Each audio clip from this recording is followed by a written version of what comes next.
لله رب العالمين والصلاة والسلام على سيد الأنبياء والمرسلين. قال الله تعالى وتبارك في القرآن المجيد والفرقان الحميد. بسم الله الرحمن الرحيم.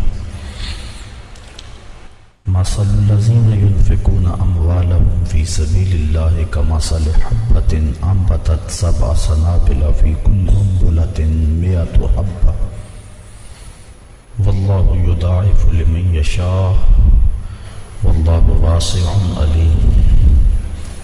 الذين ينفقون أموالهم في سبيل الله ثم لا يتبعون ما أنفقوا منا ولا أذى لهم أجرهم عند ربهم ولا خوف عليهم ولا هم يحزنون. قول معروف ومغفرة خير من صدقة يطلبها أذى والله غني حليم.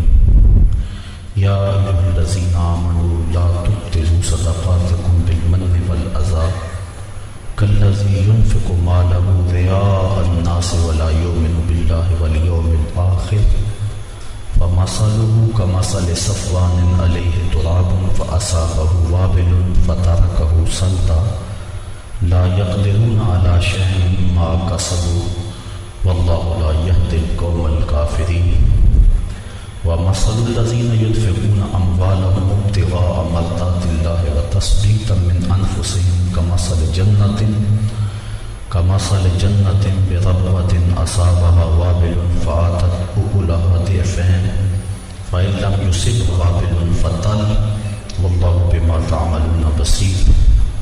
أيود أحدكم أن تكون له جنة من نخيل وأعناب تجري من تحتها الأنهار له فيها من كل الثمرات وأصابه الكبر وله ذرية ضعفاء فأصابها إعصار فيه نار فاحترقت كذلك يبين الله لكم الآيات لعلكم تتفكرون. يا أيها الذين آمنوا أنفقوا من طيبات ما كسبتم ومما أخرجنا لكم من الأرض ولا تيمموا الخبيث منه تنفقون ولستم بآخذيه إلا أن تغمضوا فيه واعلموا أن الله غني حميد.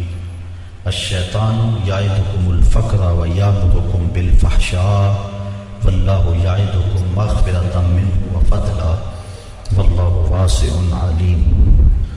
يؤتي الحكمة من يشاء ومن يؤت الحكمة فقد أوتي خيرا كثيرا وما يذكر إلا أولو الألباب. وما أنفقتم من نفقة أو نذرتم من نذر فإن الله يعلمه وما للظالمين من أنصار. إن تبدوا الصدقات فنعم هي وإن تخفوها وتؤتوها الفقراء فهو خير لكم ويكفر عنكم من سيئاتكم والله بما تعملون خبير. ليس عليك هداهم ولكن الله يهدي من يشاء وما تنفقوا من خير فلأنفسكم وما تنفقون إلا ابتغاء وجه الله وما تنفقوا من خير يوفى إليكم وأنتم لا تظلمون. للفقراء الذين أحصروا في سبيل الله لا يستطيعون ضربا في الأرض يحسبهم الجاهل أغنياء من التعفف تعرفهم بسيماهم لا يسألون الناس إلحافا وما تنفقوا من خير فإن الله به عليم. الذين ينفقون أموالهم بالليل والنهار سرا وعلانية فلهم أجرهم عند ربهم ولا خوف عليهم ولا هم يحزنون. صدق الله العظيم وصدق رسوله النبي الكريم الرؤوف الرحيم. اللهم نور قلوبنا بالقرآن وزين أخلاقنا بالقرآن وادخلنا الجنة بالقرآن ونجنا من النار بالقرآن. قال الله تعالى وتبارك في شان حبيبه مخبرا وآمرا إن الله وملائكته يصلون على النبي يا أيها الذين آمنوا صلوا عليه وسلموا تسليما. الصلاة والسلام عليك يا رسول الله وعلى آلك وأصحابك يا محبوب رب العالمين. الصلاة والسلام علیک یا راحت العاشقین وعلی آلک واصحابک یا محبوب العالمین۔ تمام حمد و ثنا، تعریف و توصیف اللہ جل مجدہ الکریم کی ذات پاک کے لیے، جو خالق کائنات بھی ہے اور مالک شش جہات بھی۔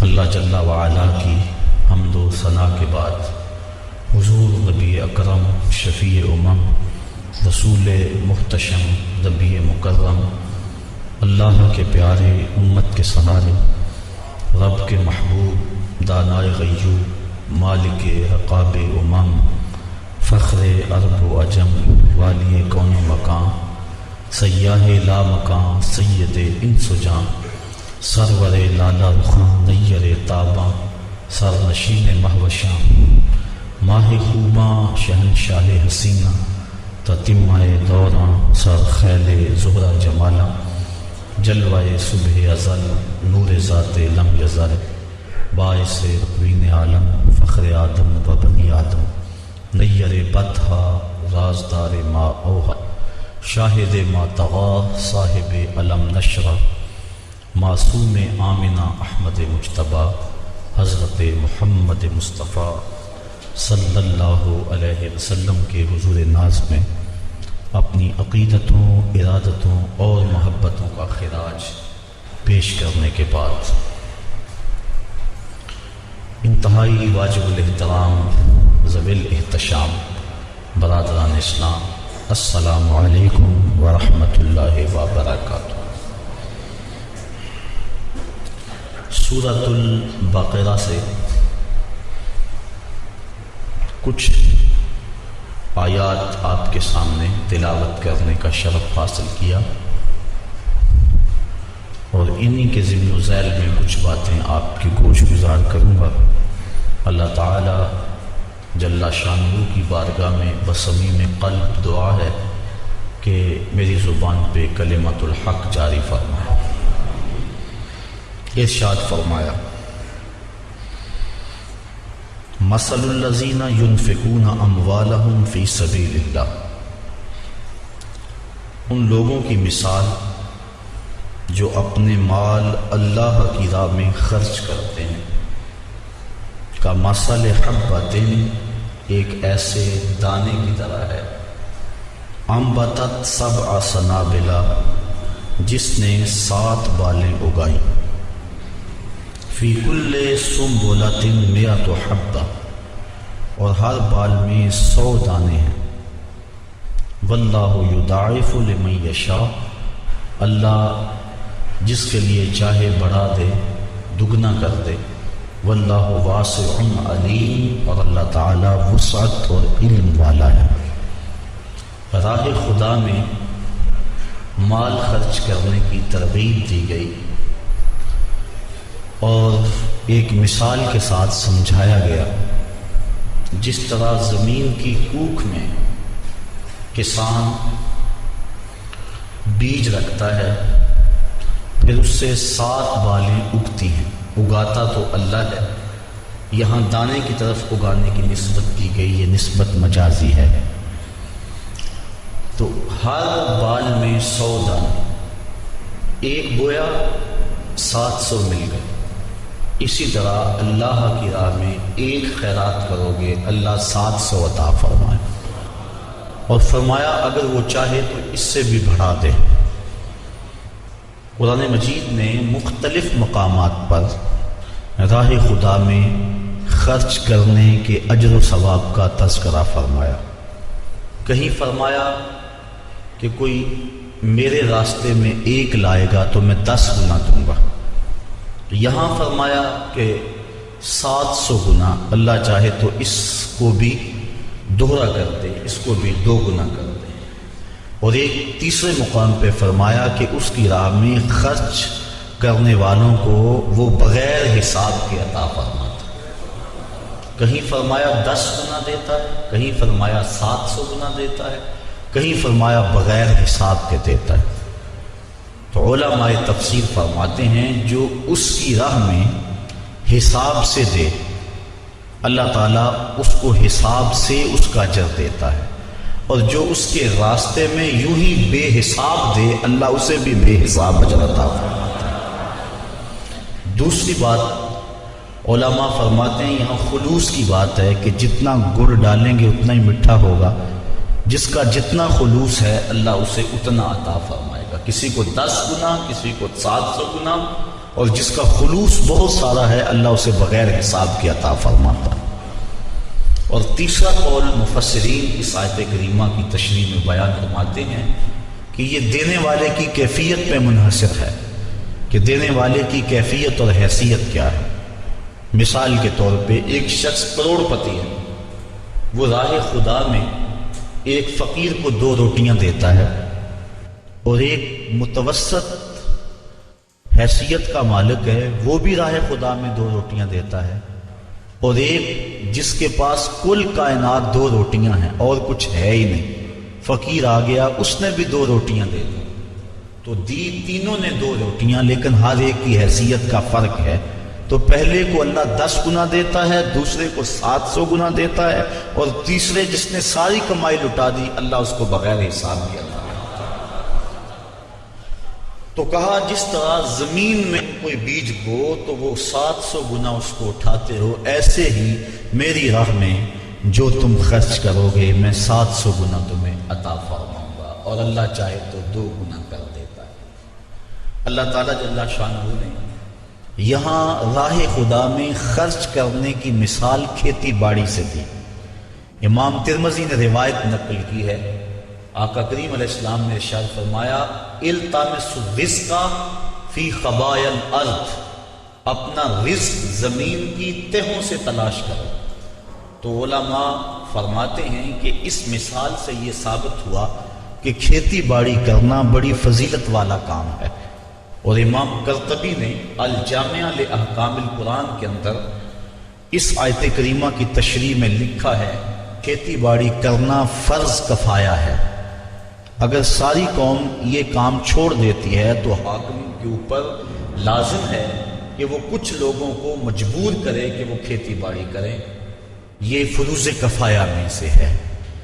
الذین ينفقون اموالهم فی سبیل اللہ، وہ لوگ جو اپنے اموال اللہ کی راہ میں خرچ کرتے ہیں، ثم لا یتبعون ما انفقوا، پھر جس کو خرچ کیا اس کا پیچھا نہیں کرتے، منم ولا اذا، احسان جتلا کر اور نہ اذیت دے کر، جو راہ خدا میں دے دیا سو دے دیا، یہ نہیں کہ اس کے اوپر احسان جتلا کر اپنا کیا دھرا برباد کر لیں۔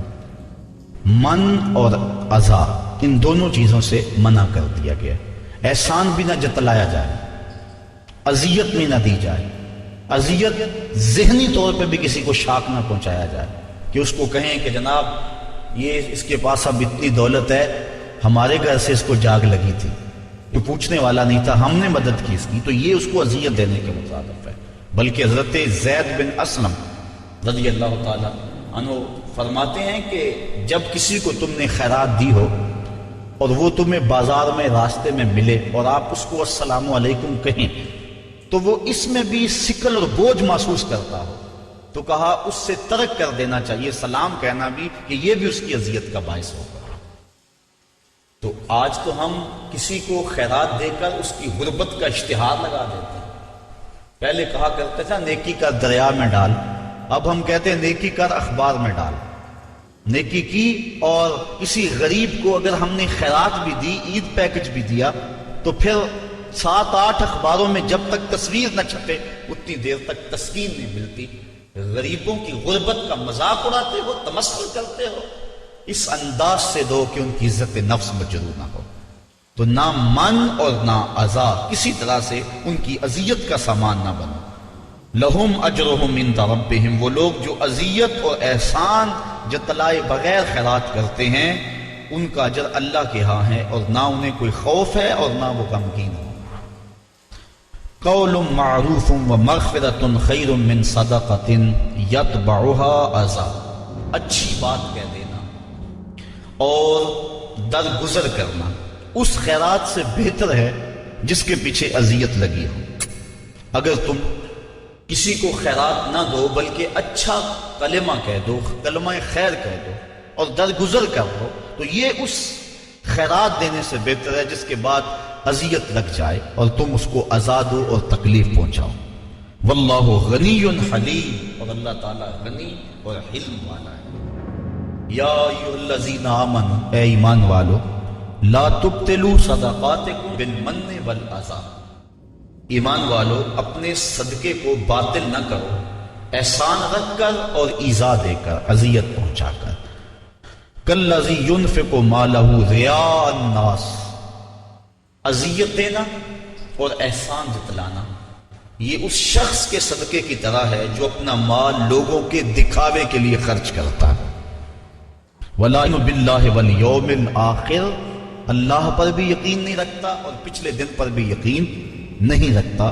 اس منافق کا خرچ کرنا اللہ کے ہاں اس کا کوئی اجر و ثواب نہیں ہے۔ تو جو اپنا مال اللہ کی راہ میں خرچ کرنے کے بعد جس کو مال دیا اس کو اذیت دیتا ہے یا اس کو جتلاتا ہے، تو وہ ایسے منافق کے خرچ کرنے کی طرح ہے جو اللہ اور پچھلے دن پر یقین نہیں رکھتا، یعنی اس کو کوئی فائدہ نہیں ہے۔ تو ریاکاری کے لیے خرچ کیا گیا مال، اس کی مثال اللہ تعالیٰ نے دی کہ فَمَثَلُهُ كَمَثَلِ صَفْوَانٍ، اس کی مثال ایک ایسے چٹیل پتھر کی طرح ہے، ایسے چٹان کی طرح ہے، علیہ تراب، جس کے اوپر مٹی پڑی ہو، فَأَصَابَهُ وَابِلٌ، تو اس پر زوردار پانی پڑے، می برسے، فَتَرَكَهُ صَلْدًا، تو اس کو بالکل چٹیل پتھر چھوڑ دے۔ اب مٹی پڑی تھی، لگتا تھا اس کے اوپر کچھ اگے گا، لیکن جب بارش پڑی تو وہ ساری مٹی اس سے اتر گئی اور بالکل پتھر کا پتھر رہ گیا اور اس کے اوپر کوئی چیز نہ رہی۔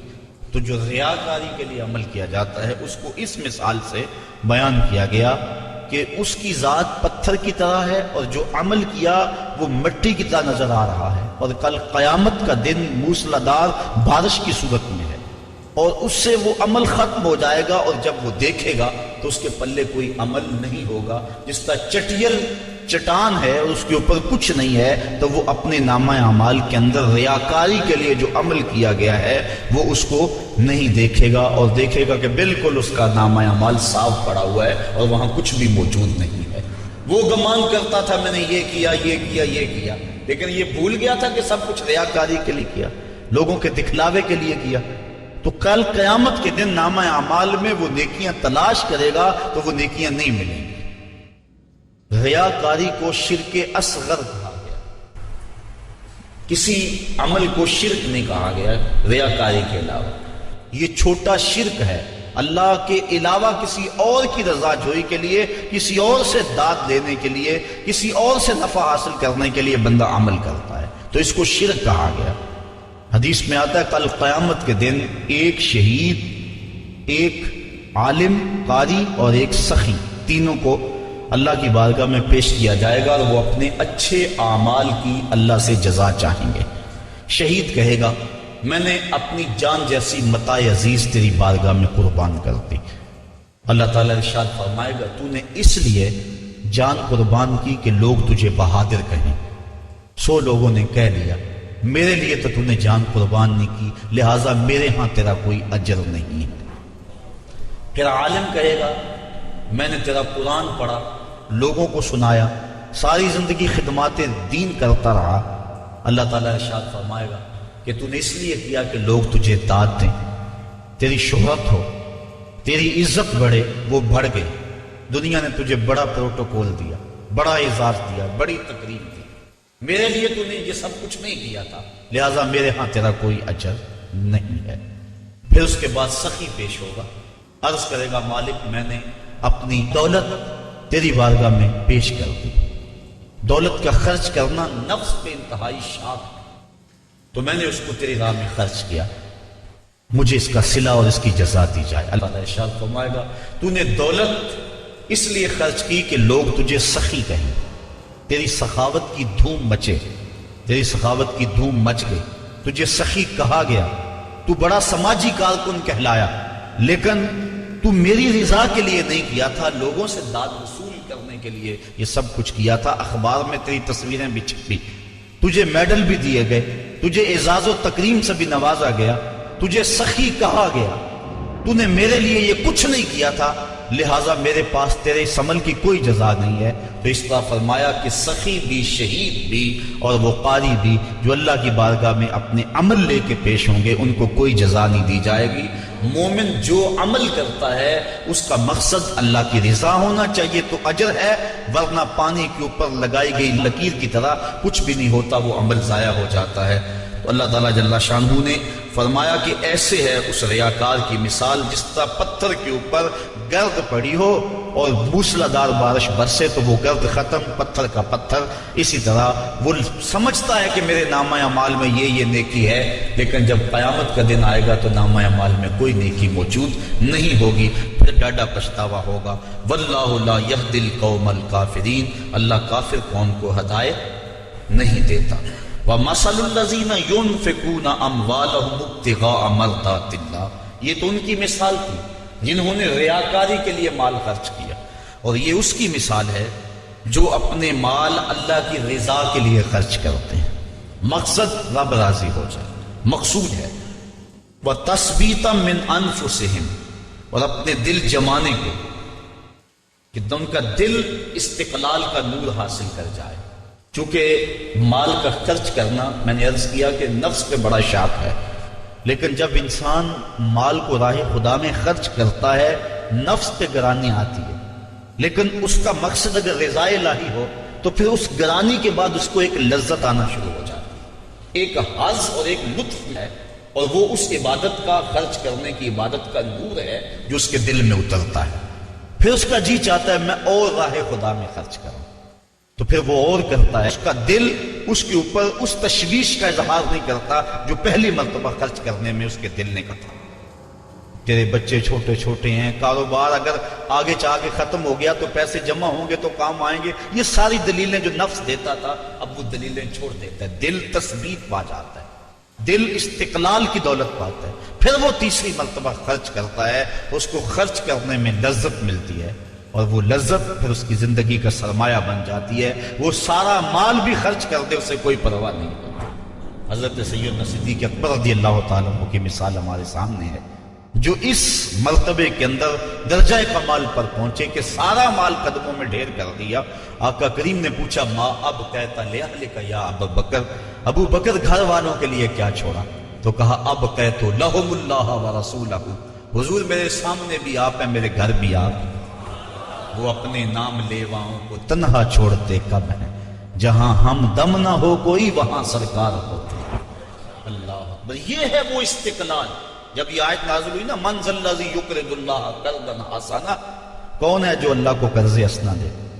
تو حضرت ابو الدہداء رضی اللہ تعالی عنہ حضور کا ہاتھ پکڑا اور عرض کی حضور کیا واقعی اللہ نے ہم سے قرض مانگا ہے؟ اللہ اکبر، کیسی اس کی کرم نوازی، خود عطا کرتا ہے پھر خود کہتا ہے مجھے دو۔ اللہ اکبر، یہ اس کی کرم نوازی۔ غریب کے لیے بھی آزمائش ہے، اس کو غربت دی، وہ صبر کر کے دکھائے، اور امیر کے لیے بھی آزمائش ہے، اس کو دولت دی کہ وہ راہ خدا میں خرچ کر کے اس آزمائش میں پورا نکلے۔ جس کو دولت دی گئی وہ سوچے کہ میرے اندر کیا کمال دھرا تھا کہ مجھے دولت دے دی گئی۔ باقی جس طرح اعضائے بدنی دوسرے لوگوں کے ہیں، میرے بھی ایسے ہی ہیں۔ میری قسمت کے اندر یہ جو زیادہ دولت لکھ دی گئی، اور پھر مجھے کہا گیا تیرے مال میں حق ہے ان کا جو مانگنے آتے ہیں، اور ان کا بھی حق ہے جو عزت نفس کی وجہ سے مانگنے نہیں آتے، گھر کے کواڑ بند کر کے اندر ہی اللہ کی رحمتوں سے امید رکھتے ہیں اور کسی کے سامنے ہاتھ نہیں پھیلاتے۔ جا ان کو بھی تلاش کر، ان کی بھی جھولی بھر کے آ، جو آگے ہیں ان کو بھی دے، اور جو عزت نفس کے لیے اپنے گھر سے باہر نہیں نکلتے جا ان کو بھی جا کے دے کے آ۔ تیرے مال میں ان دونوں کا حق ہے، للسائل والمحروم، سائل کے لیے بھی اور محروم کے لیے بھی۔ اللہ اکبر۔ تو ابو الدہداء نے حضور کا ہاتھ پکڑا، عرض کی حضور کیا واقعی اللہ نے ہم سے قرض مانگا؟ فرمایا ہاں اللہ نے ہم کے قرض مانگا۔ اور یہ کہتے کہتے اپنے باغ کے قریب لے گئے۔ 700 کھجوروں کے درخت تھے ان کے باغ میں، اور کھجور کا درخت جب لگایا جائے کتنی دیر کے بعد پروان چڑھتا ہے، تو باغ کے مالک کی جان ہوتی ہے ان درختوں میں، اور درخت بھی 700، اور کل کمائی ہے بھی یہی، وہی باغ ان کا تھا، اس میں ان کی رہائش تھی، بچے بھی تھے۔ اب اس کے قریب کھڑے ہو کے عرض کی اگر واقعی اللہ نے ہم سے قرض مانگا ہے تو پھر آپ گواہ بن جائے سودے کے، یہ باغ میں نے اللہ کو قرضے میں دے دیا۔ ان کی بیوی اور ان کے بچے اس باغ میں رہائش پذیر تھے اور کوئی ان کا سرمایہ نہیں تھا. اب وہ باغ کے اندر نہیں جا رہے، اس باغ کے کنارے کھڑے ہو کے کہتے ہیں یا ام الدہدا اخرجی، اے دہدا کی امی بچوں کو لے کر جلدی جلدی آ جاؤ، یہ باغ اب ہمارا نہیں رہا، یہ ہم نے اللہ کو قرضے میں دے دیا. اس پاک باز نیک سیرت خاتون نے یہ نہیں کہا کہ ابو دہدا آگے ہم کس مکان میں جائیں گے، آگے کوئی انتظام کیا ہے، بلکہ اس نے جلدی جلدی اپنا سامان سمیٹا، بچوں کو لیا، باغ سے باہر آئی اور پھر کہتی ہے رابحہ بیعو کا یا ابا دہدا، اے دہدا کہ ابو تو نے بڑا نفع والا سودا کر لیا ہے، تو نے بڑے نفع والا سودا کر لیا ہے. یہ وہ تھے جو حضور کی درسگاہ کے طالب علم تھے. راہ خدا میں خرچ کرنے سے دل کو تکلیف نہیں ہوتی، دل کو تشویش نہیں ہوتی، بلکہ دل قرار پاتا ہے. تو جب خدا کی راہ میں خرچ کر کے دل کو تشویش پہنچے تو سمجھو دل کو استقلال کی دولت نہیں ملی. اور جب راہ خدا میں خرچ کر کے سکون کے قافلے اترنے شروع ہو جائیں اور روح کرنے لگے اور باطن میں کیفیات اور نور و نکھت کی بارش ہونے لگے تو سمجھ لو کہ میری خیرات میرے مالک نے قبول فرما لی اور یہ میں نے خالص اس کی رضا کے لیے ایسا کیا تھا. تو کہا کہ وہ لوگ جو اپنے مال اللہ کی رضا کے لیے وَتَثْبِيتًا مِّنْ أَنفُسِهِمْ اور اپنے دل کے استقلال کے لیے، اپنے دل کو ثابت کرنے کے لیے، جمانے کے لیے خرچ کرتے ہیں. کَمَثَلِ جَنَّةٍ اس خرچ کرنے کی مثال ایسے باغ کی طرح ہے بِرَبْوَةٍ جو اونچی جگہ پر ہے، أَصَابَهَا وَابِلٌ جس کو موسلا دار بارش پڑی، اونچی جگہ پہ محلے وقوع اور بارش بھی موسلا دار، فَآتَتْ أُكُلَهَا ضِعْفَيْنِ تو اس کا پھل پھر دگنا آئے گا. اس کی مثال جس نے تثبیت قلب کے لیے اور اللہ کی رضا کے لیے مال خرچ کیا. فَإِن لَّمْ يُصِبْهَا اگر اس کو وہ موسلادھار بارش نہ بھی پہنچے، فَطَلٌ تو اوس کا پڑنا، شبنم کے قطروں کا گرنا ہی اس کے پھل لانے کے لیے کافی ہوگا. کیونکہ وہ ایسے پوائنٹ پہ باغ اگا ہوا ہے، ایسی اونچی جگہ پہ اگا ہوا ہے، وہ بھی اس کے لیے کافی ہو جائے گا. واللہ بما تعملون بصیر اور جو تم عمل کرتے ہو اللہ اسے دیکھ رہا ہے، اسے پتا ہے کون کس نیت سے اس کی راہ میں پیش کر رہا ہے. اَيَوَدُّ أَحَدُكُمْ أَن تَكُونَ لَهُ جَنَّةٌ مِّن نَخِيلٍ وَأَعْنَابٍ تَجْرِي مِن تَحْتِهَا الْأَنْهَارُ اب پھر اس کی مثال پیش کی جانے لگی ہے جو ریاکاری کے لیے اپنے عمل کو، اپنے مال کو پیش کرتا ہے، مال بھی ہاتھ سے گوایا اور فائدہ بھی کچھ نہیں. اس کی مثال دی. کیا تم میں سے کوئی یہ پسند کرتا ہے؟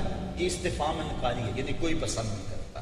کیا ان تکون لہ جنتن کہ اس کا ایک باغ ہو، من نخیل وعناب کھجوروں کا اور انگوروں کا، تجری من تحتها الانہار اس باغ کے نیچے نہریں بہتی ہیں، پانی بھی وافر ہو، لہو فیہا من کل الثمرات اور اس شخص کے لیے اس باغ میں ہر طرح کا پھل موجود ہو، وَأَصَابَهُ الْكِبَرُ اور جس کا باغ ہے اس کو بڑھاپا آ لے، وہ بوڑھا ہو جائے، باغ جوان ہو گیا، بندہ بوڑھا ہو گیا.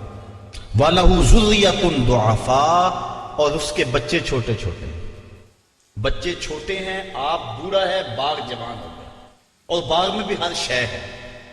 پھر کیا ہوا؟ فَأَصَابَهَا عِصَارٌ تو اس باغ میں ایک ہوا کا بگولا داخل ہوا، فیہ نار جس بگولے میں آگ تھی، فاحترقت تو وہ باغ جل گیا. بندہ بوڑھا ہے، بچے چھوٹے ہیں، باغ پروان چڑھا ہوا تھا اور ایسی آگ آئی کہ باغ جل گیا. بتائیے اس شخص کی حالت کیا ہوگی؟ بوڑھا ہے، آگے باغ لگا نہیں سکتا، بچے کام اٹھا نہیں سکتے، باغ زندگی بھر کی کمائی تھی وہ جل گیا، اسے آسرا تھا اس باغ پر. بتاؤ اس کی کیا کیفیت ہوگی؟ کہا ایسے ہی جو شخص ریاکاری کے لیے مال خرچ کرتا ہے وہ سمجھتا ہے میرے نیکیوں کا باغ ہے، کل قیامت کے دن ملے گا، لیکن جب اس دن دیکھے گا تو وہ باغ جلا ہوا ہے. تو جس طرح اس شخص کی حالت ہوتی ہے اللہ نے مثال سے سمجھایا کہ اس کی حالت وہ ہوگی کہ میں نے ریاکاری کے مال خرچ کیا اور مجھے اس کا کوئی صلہ بھی نہ ملا. کذالک یبین اللہ لکم الآیات لعلکم تتفکرون اللہ تعالیٰ اسی لیے اپنی نشانیاں بیان کرتا ہے تمہارے لیے تاکہ تم غور و فکر کرو.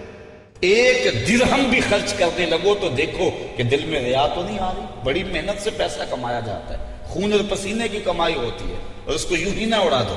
بلکہ تم نے مال جیسی متاع وارنی ہے اس کے راستے میں، تو پہلے اپنے دل کو مخلص کر لو، خلوص کے ساتھ 1 درہم بھی دو گے تو اللہ وہ بھی قبول فرما لے گا۔ اس لیے ایسا نہ ہو کہ تم سب کچھ برباد کر بیٹھو۔ یا ایھا الذین آمنوا، اب پہلی بات یہ ہے کہ خلوص سے خرچ کیا جائے۔ ان آیات کے اندر ریا سے بچنے، من و اذا سے بچنے، یعنی نہ دکھلاوے کے لیے عمل کرے، راہ خدا میں خرچ کرے، نہ احسان جتلانے کے لیے خرچ کرے، اور نہ ہی خرچ کرنے کے بعد جس کو دیا اس کو کوئی کسی قسم کی اذیت پہنچائے، ذہنی اذیت بھی اس کو نہ دے۔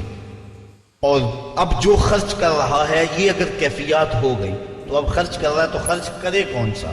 یا ایھا الذین آمنوا، اے ایمان والو، انفقوا، خرچ کرو، من طیبات، پاکیزہ چیزوں میں سے، ما کسبتم، جو تم نے کمائی، ومما اخرجنا لکم من الارض، اور جو کچھ زمین سے نکالا گیا، جو کچھ ہم نے تمہارے لیے زمین سے نکالا، یعنی یہاں عشر کے وجود پر دلیل ہے کہ جو بارشی پانی سے کھیتی سیراب ہو اس سے 10واں حصہ دینا واجب ہے، اور جو ٹیوب ویل سے یا خرید کر پانی جس کو لگایا گیا اس سے 20واں حصہ دینا واجب ہے۔ آج کل کثرت کے ساتھ ذمہ دار عشر نہیں دیتے، اسی وجہ سے ان کے اندر برکت نہیں ہے، اور اپنے مال کے اندر جو صدقہ ہے فصل کا اس کو شامل کر کے اپنا سارا مال خراب کر بیٹھتے ہیں۔ تو ان کے اوپر لازم ہے کہ وہ عشر دیں، اور جنہوں نے کمایا ہے ان کو بھی کہا کہ اپنی کمائی سے اللہ کے راستے کے اندر خرچ کریں۔ اب ذرا غور فرمائیں کہ اس کو کہا من طیبات ما کسبتم، جو تم نے کمایا پاکیزہ چیزوں میں سے وہ راہ خدا میں دو۔ اس پاکیزہ کی تشریح میں علماء فرماتے ہیں 3 چیزیں، ایک تو عمدہ، دوسرا وہ پاک ہو، فی نفس ہی پاک ہو، مثال کے طور پہ مردار ہے، اس کو راہ خدا میں خیرات کرنا چاہو تو خیرات نہیں ہوگی کیونکہ وہ پلید ہے۔ دوسرا پاک ہو اور حلال طریقے سے کمایا گیا ہو، طیب طریقے سے۔ بکری ہے، پاکیزہ ہے، اس کو راہ خدا میں خیرات کرنا چاہو ہو سکتی ہے، لیکن ہے چوری کی ہے حلال، لیکن جو ذریعہ ہے اس کے حاصل کرنے کا وہ حلال نہیں ہے، تو اس کا بھی صدقہ خیرات نہیں دی جائے گی۔ جس طرح کہ رشوت کے پیسوں سے لوگ قربانی دیتے ہیں، بڑی عید کے موقع پہ جگہ جگہ ناکے لگے دیکھے، میں نے ایک دن پوچھا کہ یہ کیا ماجرا ہے، کہنے لگے آج کل انہوں میں تو قربانی دینی ہے نا، تو وہ قربانی جو کسی سے چھین کر یا کسی کا حق غصب کر کے یا رشوت لے کے یا 2 نمبر مال سے دی جائے تو وہ بھی قبول نہیں ہے۔ تو یہ بات ذہن میں رکھیں، طیب کی تشریح کے اندر علماء نے 3 چیزیں بیان فرمائی، ایک حلال ہو، حلال طریقے سے کمایا گیا ہو، پھر عمدہ ہو، جب راہ خدا میں خرچ کرنے لگو تو یہ نہیں ہے کہ ردی راہ خدا میں خرچ کر دو۔ اللہ تعالیٰ نے آگے فرمایا وَلَا تَيَمَّمُوا الْخَبِيثَ مِنْهُ، تم خبیث چیز اس کی راہ میں دینے کا ارادہ نہ کرو، تنفق، کہ تم خرچ کرو اس کو، وَلَسْتُمْ بِآخِذِيهِ، حالانکہ تم اس خبیث کو خود لینا پسند نہیں کرو گے، إِلَّا أَن تُغْمِضُوا فِيهِ، مگر اس کے اندر اگر تم چشم پوشی کر کے وہ لے لو تو وہ الگ بات ہے، لیکن کھلی آنکھوں سے تم اس کو قبول کرنے کو تیار نہیں ہوگے۔ تو جب خدا کی راہ میں کوئی چیز دینا چاہو تو یہ نہیں کہ جو چیز بڑھ گئی اس کو جو ہے وہ خیرات کر دو، جو چیز کسی کام کی نہیں ہے اور کسی استعمال میں نہیں آ رہی ہے چل اس کو دے دو۔ کہا جب اس کی راہ میں دینا چاہو تو عمدہ کا قصد کرو، بلکہ اللہ تعالیٰ نے 4 پارے کے آغاز میں فرمایا لن تنالوا البر حتى تنفقوا مما تحبون، اتنی دیر تک تم نیکی کی روح کو نہیں پہنچ سکتے جب تک اس مال سے خرچ نہ کرو جس کو تم خود پسند کرتے ہو۔ یعنی 2 چیزیں، ایک تم دینا چاہتے ہو، ایک رکھنا چاہتے ہو، ایک اپنے لیے رکھنا چاہتے ہو۔ تو جو اپنے لیے پسند کیا، جس کا انتخاب اپنے لیے کیا، جب تک اس سے نہ خیرات کرو نیکی کی حقیقت تمہیں نصیب نہیں ہوگی۔ امام اعظم امام ابو حنیفہ کے دور میں ایک شخص مرنے لگا، اس کے پاس دولت بہت ساری تھی لیکن بچے چھوٹے چھوٹے تھے۔ اس نے تھیلے کے اندر سونا ڈالا کہ یہ کسی کے سپرد کر جاؤں کہ میرے بچے بڑے ہوں تو ان کو دے دیں۔ سوچا غریب کو دیا تو وہ سنبھال نہیں سکے گا، بچوں کو دیا تو وہ ضائع کر دیں گے۔ ایک دوست تھا اس کا امیر ترین، اس کو کہا کہ میاں یہ سونا اور تھیلا ہے، 7 وصیت نامہ لکھا، جب میرے بچے بڑے جوان ہو جائیں، بالغ ہو جائیں تو جو تیرا جی چاہے ان بچوں کو دے دینا۔ یہ اس نے وصیت کی اور وہ سب کچھ اس کے سپرد کیا۔ بچے جوان ہوئے، اس نے لوگوں کو بلایا، بچوں کو بلایا، سونا تھیلا سب کچھ سامنے رکھا، وصیت نامہ پڑھا۔ کن کے باپ نے جب مرتے ہوئے مجھے یہ سونا تھیلے میں ڈال کر دیا تو ساتھ یہ وصیت نامہ لکھ کر دیا کہ جب میرے بچے جوان ہوں گے جو تیرا جی چاہے بچوں کو دے دے۔ تو اس نے سونا اپنے پاس رکھ لیا اور خالی تھیلا بچوں کو دے دیا۔ اب سارے کہیں ظلم ہوا ہے، یتیموں کے ساتھ ظلم ہوا ہے، لیکن کریں کیا کہ وصیت نامہ ہی ایسا تھا، نہ عدالتی چارہ جوئی ہو سکتی ہے، نہ اس کو کہا جا سکتا ہے۔ سارے کہیں ظلم ہوا، علماء سے پوچھا کہا ظلم ہوا، لیکن کیا کہا جا سکتا ہے؟ وصیت نامہ کے اندر بات ہی ایسی تھی کہ اس نے زیادتی کی ہے اور سب کچھ خود رکھ لیا۔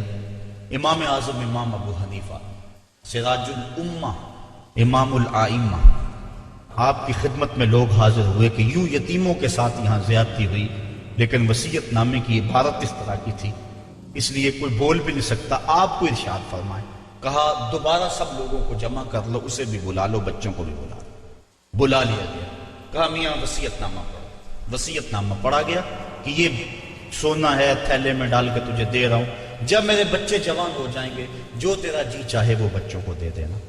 آپ نے فرمایا پھر پڑھو، اس نے پھر پڑھا، کہا اب تم بتاؤ تمہارا جی سونے کو چاہ رہا ہے یا تھیلے کو چاہ رہا ہے؟ اس نے کہا میں تو سونا رکھنا چاہتا ہوں۔ کہا وصیت نامہ پڑھو، وصیت میں ہے جب بچے جوان ہوں گے جو تیرا جی چاہے وہ بچوں کو دے دے۔ اب تیرا جی تو سونے کو چاہ رہا ہے اور وصیت میں لکھا بھی یہ ہے کہ جو تیرا جی چاہے وہ بچوں کو دے دے، لہٰذا سونا دینا، بچوں کو تھیلا رکھ خود۔ تو امام اعظم نے اس طرح ان یتیموں کی فرمائی تو کہا لن تنالوا البر حتی تنفقوا مما تحبون، تم اتنی دیر تک نیکی کی حقیقت کو نہیں پہنچ سکتے جب تک اس کو تم اللہ کی راہ میں خیرات نہ کرو جس کو تم خود پسند کرو۔ اللہ مما تحبون، تو انسان اس کو راہ خدا میں خیرات کرے جس کو خود پسند کرتا ہے۔ اور آگے فرمایا وَعَلَمُوا، اور جان لو ان اللہ غنی حمید، اللہ غنی بھی ہے اور سراہا ہوا بھی ہے، اسے تمہارے مالوں کی ضرورت نہیں ہے، وہ ان غریبوں کو خود بھی تو دے سکتا تھا نا، تمہاری ڈیوٹی لگائی کہ تم دینا، تو خود بھی تو دے سکتا تھا، لیکن یہ تمہاری آزمائش، ان کی آزمائش اور تمہاری آزمائش۔ اب دیکھتے ہیں کون اپنی آزمائش میں پورا نکلتا ہے۔ الشیطان یعدکم الفقر ویامرکم بالفحشاء، شیطان تمہیں اندیشہ دلاتا ہے محتاجی کا، اگر تم نے اللہ کی راہ میں دیا تو تم محتاج ہو جاؤ گے، تمہارے پاس اتنی دولت نکل جائے گی۔ وَيَأْمُرُكُمْ بِالْفَحْشَاءِ، اور تمہیں بے حیائی کا حکم دیتا ہے۔ بے حیائی سے یہاں مراد علماء تفسیر فرماتے ہیں بخل ہے، کنجوسی ہے، اور کنجوسی کو بے حیائی اس لیے کہا گیا کہ اس سے بڑی کیا بے حیائی ہوگی کہ غریب نانے شبینہ کو ترستا ہو اور امیر دولت کو سنبھال کے بیٹھ جائے، یہ بے حیائی نہیں ہے تو اور کیا ہے؟ وہ کیا کسی نے کہا تھا گندم امیر شہر کی ہوتی رہی خراب، بچی مگر غریب کی فاقوں سے مر گئی۔ تو اس سے بڑی بے حیائی کیا ہوگی کہ ایک گھر میں گھی کے چراغ جلتے ہوں، ایک گھر کے اندر فضول خرچیوں پر مال لنڈھائے جا رہے ہوں، اور دوسری طرف بیوہ کی یتیم بچیاں گھر میں بوڑھی ہو رہی ہیں اور کوئی ان کا رشتہ قبول نہ کرتا ہو کہ ان کے پاس دینے کے لیے کچھ نہیں ہے، اور ہم پیسے اڑا دیں اپنے نفس کی خواہش کے لیے جو ہے وہ لاکھوں روپے خرچ کریں اور اپنی گلی میں ان غریبوں اور یتیموں کا لحاظ نہ رکھیں، تو اس سے بڑی بے حیائی اور کیا ہو سکتی ہے؟ اللہ تعالیٰ نے بخل کو جو ہے وہ فحشاء کے ساتھ تعبیر کیا کہ شیطان تمہیں بے حیائی کا حکم دیتا ہے۔ واللہ یعدکم مغفرۃ منہ وفضلا، اور اللہ تمہیں مغفرت کا اور اپنی جناب سے فضل کا وعدہ دیتا ہے۔ تم اس کی راہ میں خرچ کر کے تو دیکھو وہ تمہارے گناہوں کو معاف کر دے گا، اور جب تم اس کی راہ میں خرچ کرو گے تو اس کا فضل ہوگا، یعنی تمہارا مال کم نہیں ہوگا۔ عقل یہی کہتی ہے، شیطان بھی یہی وعدہ دیتا ہے، اکاؤنٹنٹ سے پوچھو تو وہ بھی کہتا ہے کہ اتنے خرچ کرو گے تو اتنے کم ہوں گے، کیلکولیٹر بھی یہی حساب دیتا ہے، لیکن اللہ کہتا ہے میں وعدہ دیتا ہوں فضل کا، تم خرچ کر کے دیکھو تمہارے مال بڑھا دوں۔ اور میں ایک مثال دیا کرتا ہوں، پرانے دور میں یہ ہم نے بھی دیکھا ہوا دور کہ کنویں سے پانی نکال کر کھیتوں کو ہم سیراب کیا کرتے تھے، پھر دیکھتے دیکھتے ٹیوب ویل آ گئے تو ان سے پانی ہم اپنے کھیتوں کو دینے لگے۔ وہ جو کنویں تھے ان کو باقاعدہ بند نہیں کیا، لیکن اب کہیں کوئی پرانا کنواں ہو تو وہاں جا کر دیکھو، ایک تو پانی بہت نیچے جا چکا ہے، دوسرا ڈول ڈال کر نکالو گے تو گندا ہو چکا ہے، سونگو گے تو بدبودار ہو چکا ہے۔ پانی وافر تھا، شفاف تھا، کثیر تھا، پاکیزہ تھا، لیکن اب وہی پانی نیچے بھی چلا گیا، نہ اس کی فراوانی رہی، نہ اس کی تازگی رہی، نہ اس کا وہ شفاف پن رہا۔ کیوں؟ اس لیے کہ جب وہ کنواں اپنا باہر دیتا تھا نیچے سے سوتے پھوٹتے تھے، جتنا لٹاتا تھا اللہ اور دے دیتا تھا، جب اس نے باہر دینا چھوڑ دیا اللہ نے اس کو عطا کرنا چھوڑ دیا۔ اس لیے اس کی راہ میں دیتے جاؤ گے، اللہ خزانوں کے منہ تمہارے لیے کھول دے گا، تمہارے مال میں خدا کی راہ میں دینے سے کبھی کمی نہیں آئے۔ اگر کسی کا مال کم ہوا ہے، کاروبار لوگوں کے دیکھیں ہم نے، بڑے بڑے کاروبار میں ختم ہو جاتے ہیں، تلک الایام نداولها بین الناس، دن پلٹتے رہتے ہیں، آج اور کل کیفیت اور۔ اس کی وجہ یہ نہیں ہے کہ اس نے راہ خدا میں لٹایا تو اس لیے ایسا ہوا، اس کی وجہ اور ہے۔ اس لیے راہ خدا میں جتنا مرضی مال دو گے کم نہیں ہوگا، بلکہ اللہ تعالیٰ وعدہ دیتا ہے کہ تم اس کے راہ میں دو گے تمہارا مال بھی بڑھا دوں گا اور تمہاری بخشش بھی فرما دوں گا۔ اللہ اکبر۔ یؤتی الحکمت من یشاء، یہ ساتھ ہی ذکر تھا مال کے خرچ کرنے کا، یہاں ذکر حکمت کا کر دیا، وہ جسے چاہے حکمت دے دیتا ہے۔ مطلب کیا؟ راہ خدا میں خرچ کرنے کا جذبہ، یہ بڑی دانائی کی بات ہے۔ وَمَن يُؤْتَ الْحِكْمَةَ فَقَدْ أُوتِيَ خَيْرًا كَثِيرًا، اور جس کو حکمت دی گئی اس کو بہت ساری بھلائی دی گئی۔ وَمَا يَذَّكَّرُ إِلَّا أُولُو الْأَلْبَابِ، اور نہیں نصیحت پکڑتے مگر عقل والے، بے وقوف نصیحتیں نہیں پکڑتے، عقل والے نصیحتیں پکڑتے ہیں۔ وَمَا أَنفَقْتُم مِّن نَفَقَةٍ أَوْ نَذَرْتُم مِّن نَذْرٍ، اور جو تم خرچ کرو یا کوئی نظر مانو، بے شک اللہ فَإِنَّ اللَّهَ يَعْلَمُ، بے شک اللہ اسے جانتا ہے۔ وَمَا لِلظَّالِمِينَ مِنْ أَنصَارٍ، اور ظالموں کا کوئی مددگار نہیں ہے۔ إِن تُبْدُوا الصَّدَقَاتِ فَنِعِمَّا هِيَ، اگر تم صدقے ظاہر کرو تو اللہ اسے جانتا ہے، فَنِعِمَّا هِيَ، تو وہ تمہارے لیے بہتر ہے۔ وَإِن تُخْفُوهَا، اگر تم انہیں چھپا لو، وَتُؤْتُوهَا الْفُقَرَاءَ، اور غریبوں کو فقراء کو دو، فَهُوَ خَيْرٌ لَكُمْ، تو وہ بھی تمہارے لیے بہتر ہے۔ یعنی اگر تم صدقوں کو ظاہر کر کے دو تو یہ بھی بہتر، اگر چھپا کے دو تو یہ بھی بہتر۔ امام غازی تفسیر کبیر کے اندر اسی آیت کریمہ کے تحت 5-6 چیزیں بیان فرمائیں کہ صدقہ کب چھپا کے دینا چاہیے اور کب ظاہر دینا چاہیے۔ گفتگو وہ لمبی ہے، میں ایک بات عرض کروں کہ اجازت چاہوں گا اور بات آگے بڑھاؤں گا۔ 2 طرح سے جو ہے وہ صدقہ دیا جاتا ہے، ظاہر اور پوشیدہ، اور اس میں اگر کسی شخص کو آپ دے رہے ہیں، کسی ذات کو دے رہے ہیں، تو پھر اس وقت مستحب اور بہتر یہ ہے کہ آپ چھپا کے دیں۔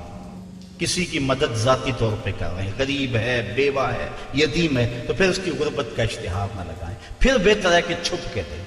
اور آقا کریم نے فرمایا 7 اشخاص قیامت کے دن اللہ کے عرش کا ٹھنڈا سایہ پائیں گے جب کوئی سایہ نہیں ہوگا، ان میں ایک شخص یہ فرمایا وَرَجُلٌ تصدق بصدقۃ فاخفاها حتی لا تعلم شمالہ ما تنفق یمینہ، وہ آدمی جس نے تنہائی میں صدقہ دیا اور اتنا خفیہ دیا کہ جو دائیں ہاتھ نے کیا وہ بائیں کو خبر نہ ہو۔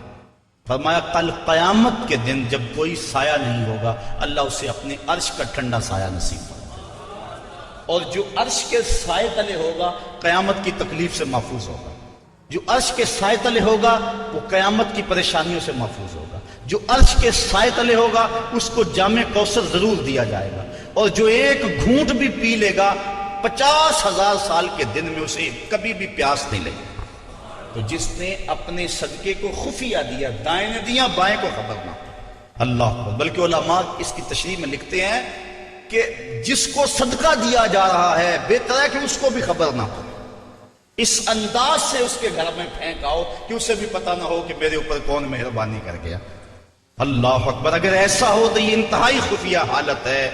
اللہ اکبر اللہ اکبر۔ تو کہا کہ اگر تم صدقہ خفیہ دو تو وہ بھی تمہارے لیے بہتر ہے، اور اگر تم ظاہر دو تو ظاہر دینا کس وقت مستحب ہے جس میں کسی شخص کی ذات کا معاملہ نہ ہو۔ مثال کے طور پہ مسجد کے لیے فنڈ مانگا جا رہا ہے، دارالعلوم کے لیے مانگا جا رہا ہے، کسی ہاسپٹل کے لیے مانگا جا رہا ہے، کسی اور رفائی کام کے لیے مانگا جا رہا ہے، لہٰذا وہاں آپ اس نیت سے کہ اگر میں اٹھ کے اعلان کروں گا تو میرے دیکھا دیکھی کئی اعلان کریں گے، لہٰذا مدد ہو جائے گی۔ تو آقا کریم نے ایک مرتبہ جہاد کے لیے فنڈ مانگا تو ایک صحابی نے جلدی سے آغاز کر دیا، اس کو دیکھنے سے باقی بھی اٹھ کھڑے ہوئے۔ تو آقا کریم نے اس وقت فرمایا تھا من سنّا فی الاسلام میں سنتن حسنتن فلہ اجرہا، جس نے اسلام میں ایسے اچھے طریقے کو رائج کیا اللہ تعالیٰ اس کو اس کا اجر عطا فرمائے گا، اور اس کے دیکھا دیکھی جس نے اس کام کو کیا اللہ اس کا اجر بھی سے عطا فرمائے گا۔ تو اس نیت سے اگر ظاہر کر لیا جائے تو وہ زیادہ فضیلت والا ہے۔ دوسرا، اگر آپ خفیہ کی بجائے اعلانیہ کرتے ہیں تو اس سے آپ کے نفس پر ریاکاری کا امکان پیدا ہو جاتا ہے، تو پھر بہتر یہ ہے کہ ریاکاری سے بچنے کے لیے خفیہ صدقہ کیا جائے تاکہ اللہ تعالیٰ آپ کے اس عمل کی برکت آپ کو نصیب فرمائے، ورنہ ایسا ہوگا کہ ریاکاری سے سب کچھ برباد ہو جائے گا۔ آگے ارشاد فرمائے وَيُكَفِّرُ عَنْكُم مِّن سَيِّئَاتِكُم، اگر تم اللہ کی راہ میں چھپ کے یا ظاہر صدقہ کرو گے تو اللہ کے نزدیک وہ بہتر ہے اور وہ اس سے تمہارے گناہوں کو اتار دے گا، یعنی صدقہ دینے سے جو ہے وہ گناہ مٹتے ہیں۔ واللہ بما تعملون خبیر، اور جو تم کر رہے ہو اللہ اس کو دیکھ رہا ہے، نہیں کسی نے دیکھا، جس کو تم نے دیا اس نے بھی نہیں دیکھا، کسی کو نہیں کانوں کان خبر ہوئی، لیکن جس کے لیے دے رہے وہ تو دیکھ رہا ہے۔ اللہ اکبر۔ یہ اپنی اپنی نیت پر منحصر ہے کہ کس کی نیت کیا ہے۔ لیس علیک ہداہم ولکن اللہ یہدی من یشاء، اے حبیب آپ کے اوپر لازم نہیں ہے کہ ان کافروں کو جو ہے وہ آپ ہدایت دیں، بلکہ اللہ جس کو چاہتا ہے ہدایت دے دے۔ یہ کفار کو صدقہ دینے کے جواز پر آیت نازل ہوئی۔ صحابہ صدقہ اپنا دیتے تھے، اپنوں کو مسلمانوں کو بھی، لیکن ان کے رشتہ دار کافر بھی ہوتے جو پریشان ہوتے، تو دل میں آتا یہ کافر ہیں، تو اللہ تعالیٰ نے اجازت دی کہ ان کو بھی آپ دے سکتے ہیں۔ تو کافر کو صدقہ واجبہ نہیں لگتا، یعنی زکوٰۃ نہیں لگتی، صدقہ فطر نہیں لگتا، اور جو منت کا جو صدقہ ہے وہ نہیں لگتا، واجبہ نہیں لگتا، نافلہ صدقے جو ہیں ویسے تعاون کر دیا جائے تو وہ اس کو لگ جاتا ہے۔ اس کی دلیل قرآن مجید کی یہ آیت ہے۔ وَمَا تُنْفِقُوا مِنْ خَيْرٍ فَلِأَنفُسِكُمْ، اور تم جو اچھی چیز دو تو تمہارا ہی اس میں بھلا ہے، فائدہ تمہیں ہی ہوگا، تمہارا ہی بینک ہے۔ وَمَا تُنْفِقُونَ إِلَّا ابْتِغَاءَ وَجْهِ اللَّهِ، اور تمہیں خرچ کرنا مناسب نہیں مگر اللہ کی رضا چاہنے کے لیے۔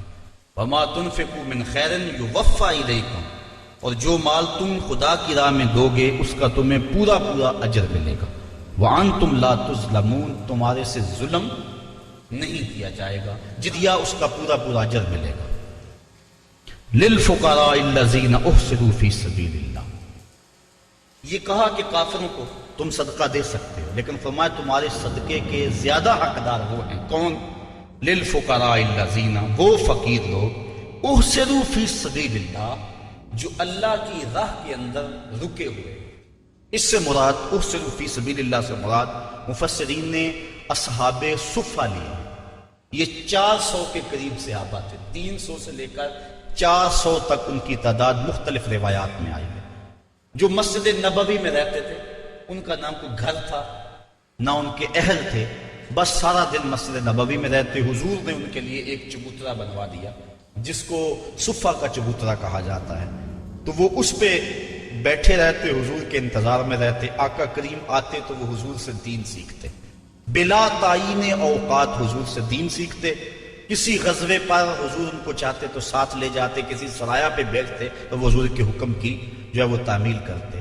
زیادہ کوشش کرتے کہ وہ لکڑیاں اکٹھی کر کے ان کو بیچ کر اپنے پیٹ کا گزارا کرتے، لیکن مصروفیت چونکہ تعلیم دین میں تھی تو وہ کمائی نہیں کر سکتے تھے۔ اللہ تعالیٰ جل شانہ نے یہاں باقاعدہ یہ بات ارشاد فرما دی، لا یستطیعون ضربا فی الارض، وہ زمین پر چل نہیں سکتے، یعنی باقاعدہ وہ کاروبار نہیں کر سکتے کیونکہ وہ دین کے علم کے لیے رکے ہوئے ہیں۔ کہا تمہارے صدقے کے زیادہ حقدار یہ طلباء ہیں، دین والے لوگ جو سب کچھ چھوڑ کے دین سیکھ رہے ہیں۔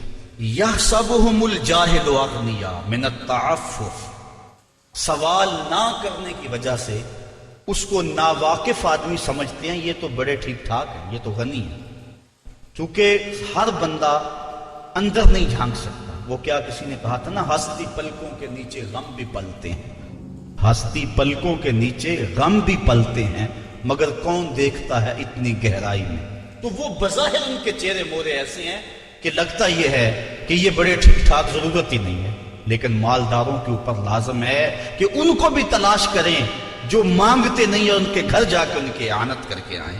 اللہ نے اپنے محبوب سے مخاطب کر کے کہا تعرفہم بسیماہم، محبوب تو ان کی پیشانیوں سے پہچان لیتا، لوگ نہ جانے تجھے تو پتا ہے نا۔ حضرت ابو ہریرہ رضی اللہ تعالیٰ عنہ باہر آ کے بیٹھ گئے، کہتے مجھے بھوک بڑی لگی ہوئی تھی اور اتنی بھوک کہ گزارا نہیں ہو رہا تھا، بیٹھا نہیں جا رہا تھا۔ میں نے کہا کوئی آدمی گزرتا میرے چہرے کو دیکھ کے پہچان لے گا۔ پھر ایک صحابی آئے، میں نے ان سے ایک مسئلہ پوچھا، وہ مسئلہ بتا کے چلے گئے۔ دوسرے آئے، میں نے قرآن کی آیت کے بارے میں پوچھا، وہ بتا کے چلے گئے۔ پھر دل و قلب و نگاہ کے مرشد اولین آ گئے۔ میں نے حضور سے مسئلہ پوچھا، حضور نے کہا ابو ہریرہ بھوک لگی ہوئی ہے؟ میں نے کہا ہاں حضور بھوک لگی ہے۔ پوچھا مسئلہ؟ آقا کریم میں بھوک لگی ہے؟ ہاں حضور بھوک لگی ہے۔ مسئلہ ہی یہی تھا؟ کہتے ہیں آ جاؤ میرے ساتھ آ جاؤ۔ پھر وہ روایت آپ علماء سے سنی کہ حضور اندر چلے گئے، اجازت دی۔ حضرت ابو ہریرہ فرماتے ہیں میں دیکھا دودھ کا ایک پیالہ پڑا، کہا ابو ہریرہ جاؤ جو صفہ پہ بیٹھے ان کو بھی بلا لاؤ۔ میں سوچا وہ تو 70 ہیں اور دودھ کا پیالہ ایک، لیکن حضور کا حکم تھا، میں بلا لایا، کہا اب ان کو پلاؤ۔ کہا پریشان تھا لیکن جب پہلے نے پیا ایک بھی کم نہ ہوا۔ میں سمجھ گیا حوض کوثر کی نہروں سے کنیکشن جڑ گیا۔ کہا کہ ان سب کو پلاؤ، کہا ایک نے پیا، پھر دوسرے نے پیا، 70 آدمی دودھ پی گئے۔ اللہ اعلیٰ حضرت فرماتے ہیں ہاں جناب ابو ہریرہ کیسا تھا وہ جام شیر جس سے 70 سالوں کا دودھ سے منہ بھر گیا۔ اللہ اکبر۔ کہتے ہیں پھر حضور نے مجھے پلایا، کہا اور پیو اور پیو، حتیٰ کہ میں سراب ہوا، حضور اب نہیں پیا چاہتا۔ پھر آقا کریم وہ پیالہ لیا۔ استاذ المکرم فرمایا کرتے تھے یہ تو دیکھتے ہو کہ ایک دودھ کا پیالہ 70 کے لیے کافی ہو گیا، یہ بھی تو دیکھو کونین کا سردار اور 70 کا جھوٹا پی رہا، اس پہلو پہ بھی ذرا نظر جائے۔ اللہ اکبر۔ تو کہا محبوب تم تو جانتے ہو ان کے چہروں سے، اللہ اکبر، کہ وہ لوگوں سے سوال نہیں کرتے، لا یسألون الناس الحافا، وہ لوگوں سے لپٹ کر سوال نہیں کرتے، بڑے خوددار ہوتے ہیں۔ عموماً ایسے لوگوں کی تلاش بڑی ضروری ہے کہ جو لوگوں سے سوال نہیں کرتے، ورنہ ہم نے دیکھا ہے کہ جو لوگ مانگنے والے ہیں، سوال کرنے والے ہیں، وہ تو لاکھوں روپے جمع کر لیتے ہیں، اور جو بیچارے عزت نفس کا لحاظ رکھنے والے ہوتے ہیں ان تک کوئی بھی نہیں پہنچتا۔ آپ دیکھ لیں، اپنے معاشرے کے اندر سروے کر کے دیکھ لیں، یہ ہماری ذمہ داری ہے محروم تک بھی پہنچنا اور سائل تک بھی پہنچنا۔ اور یہ بات ذہن میں رکھیں کہ سوال کرنا یہ مومن کی شان نہیں ہے، بلکہ حضرت سیدنا صدیق اکبر جا رہے تھے تو آپ کا کوڑا گر گیا، گھوڑے سے اترے اور نیچے سے اٹھایا اور پھر بیٹھے۔ خادم نے عرض کی حضور آپ فرما دیتے میں اٹھا کے دے دیتا۔ کہا حضور نے سوال کرنے سے منع کیا، اس لیے میں نہیں سوال کرنے کی ہمت رکھتا۔ یہاں تک جو ہے وہ ہمارے جو ہے وہ اسلاف جو بزرگ جو ہیں صحابہ اس کا خیال رکھتے تھے۔ ہاں علماء نے اجازت دی اگر مرنے کا اندیشہ ہو، بھوک اتنی ستائے تو بقدر ضرورت سوال کر لینا جائز ہے، بقدر ضرورت سوال کر لینا جائز ہے، لیکن ضرورت سے زیادہ کا سوال کرنا جائز نہیں ہے۔ آقا کریم نے فرمایا کہ جو ضرورت سے زیادہ سوال کرنے والے ہیں ان کے بارے فرمایا یہ جہنم کے انگارے ہیں، اب اس کی مرضی ہے تھوڑے اکٹھے کر لے یا زیادہ اکٹھے کر لے۔ جو مال بڑھانے کے لیے فرمایا سوال کرتا ہے وہ جہنم کے انگارے اکٹھے کر رہا ہے، چاہے تھوڑے کر لے چاہے وہ زیادہ کر لے۔ اس لیے اگر مل جائے اس کی آزمائش میں پورا اترنا چاہیے اور اپنی عزت نفس کو مجروح نہیں ہونے دینا چاہیے۔ وَمَا تُنْفِقُوا مِنْ خَيْرٍ فَإِنَّ اللَّهَ بِهِ عَلِيمٌ، اور جو تم خیرات کرو اللہ اسے خوب جانتا ہے۔ الَّذِينَ يُنْفِقُونَ أَمْوَالَهُمْ بِاللَّيْلِ وَالنَّهَارِ سِرًّا وَعَلَانِيَةً فَلَهُمْ أَجْرُهُمْ عِنْدَ رَبِّهِمْ وَلَا خَوْفٌ عَلَيْهِمْ وَلَا هُمْ يَحْزَنُونَ، اور وہ لوگ جو اپنے مال خیرات کرتے ہیں رات میں، دن میں، چھپ کر اور ظاہر، اللہ تعالیٰ جل شانہ کے ہاں ان کا اجر ہے اور نہ خوف ہے اور نہ وہ غم زدہ ہوں گے۔ حضرت علی المرتضیٰ کے پاس 4 درہم تھے۔ جب آپ نے یہ پڑھا کہ وہ رات کو کرتے ہیں، دن کو کرتے ہیں، چھپ کے کرتے ہیں، ظاہر کرتے ہیں، آپ نے ایک درہم دن کو خیرات کیا، ایک رات کو کیا، ایک چھپ کر کیا، ایک ظاہر کیا۔ کہا کہ ساروں میں میرا نام آ جائے، چھپ کر خیرات کرنے والوں میں بھی میرا نام آ جائے، ظاہر خیرات کرنے والوں میں بھی میرا نام آ جائے، دن میں خیرات کرنے والوں میں بھی میرا نام آ جائے، رات میں خیرات کرنے والوں میں بھی میرا نام آ جائے۔ اللہ اکبر۔ کہا ان کا اجر ان کے رب کے ہاں ہے، ولا خوف علیہم ولا ہم یحزنون، اور اللہ تعالیٰ جل شانہ ان کو یہ اجر دے گا کہ نہ ان پر کوئی خوف اور نہ ان پر کوئی غم ہوگا۔ قیامت کے دن وہ امن اور طمانینت میں ہوں گے۔ اللہ تعالیٰ جل شانہ کی بارگاہ میں یہ دعا کرنی چاہیے، اللہ ہمیں رزق حلال اور رزق وسیع عطا فرمائے، اور پھر اس کو اس کے راستے میں لٹانے کی توفیق دے دے۔ اور اگر غربت پہنچی ہے تو یہ بھی آزمائش ہے، اس غربت میں اپنی غربت کو تماشا بنانے سے ہم گریز کریں اور اس غربت میں صبر کریں۔ مومن جب کسی تکلیف میں صبر کرتا ہے، فرمایا اگر اس کے پاؤں میں کانٹا بھی چبھے اور اس پر تکلیف ہوتی ہے، اس پر صبر کرے تو اللہ اس کے بدلے اسے جنت عطا فرمائے۔ اس لیے اگر غربت ہے تو پھر بھی کہیں مالک تیرا کرم، جس حالت میں ہوں میرے نیچے بھی تو کئی لوگ ہیں، اور اگر اللہ نے دولت دی ہے تو سمجھیں کہ آج کرم نوازی ہے میرے اوپر، کل کا پتہ نہیں، راہ خدا میں جتنی لٹائی جا سکتی ہے لٹا دو، تو اللہ تعالیٰ اس کی برکتیں نصیب فرمائے گا۔ مال کی گردش ہوتی رہے تو مال بڑھتا رہتا ہے، جو مال رک جائے ٹھہر جائے وہ اس متعفن پانی کی طرح ہو جاتا ہے۔ اللہ اپنی راہ میں خرچ کرنے کی توفیق عطا فرمائے۔